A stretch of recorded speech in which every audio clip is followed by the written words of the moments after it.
Humahanap na ng paraan ang Defense Department upang mapunan ang panukalang budget nito para sa taong 2013. Ito ay upang ganap na maisakatuparan ang modernisasyon ng hukbong sandatahan. Iniharap na ng DND sa Senado ang 2013 budget nito na nagkakahalaga ng mahigit 120 bilyong piso. Narito ang report ni Bianca Piedad.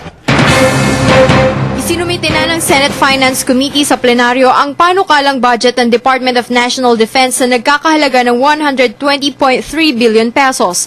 Kabilang na dito ang ilalaang pondo para sa personal services, pensions at modernisasyon. The modernization program.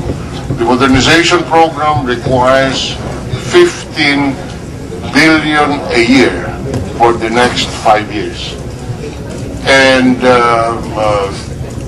as of now, the source of the fund will be the General Appropriations Act.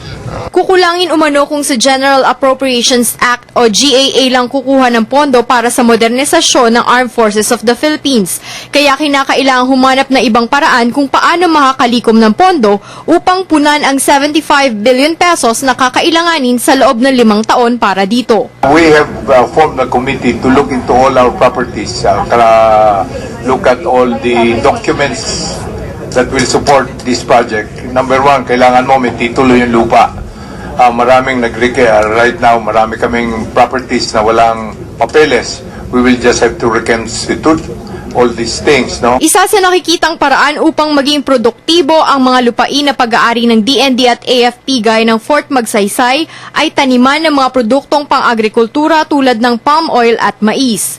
Mahalagang gawin ito ng AFP at DND dahil kung sa GAA lang sila aasa, ay posibleng hindi makayanan bumili ng mga kagamitan at barko na kinakailangan para sa internal security at territorial defense ng bansa.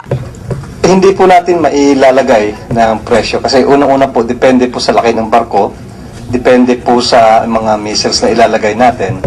Yung pag sinabi po natin kasing warship, iba-iba po yan eh. May maliit, may malaki, may masyadong malaki. Wala naman tuwirang sagot ang Navy Chief kung magkano ang halaga ng mga barko at kumpletong kagamitan na kinakailangan. Para sa Telebisyon ng Bayan, Bianca Piedad.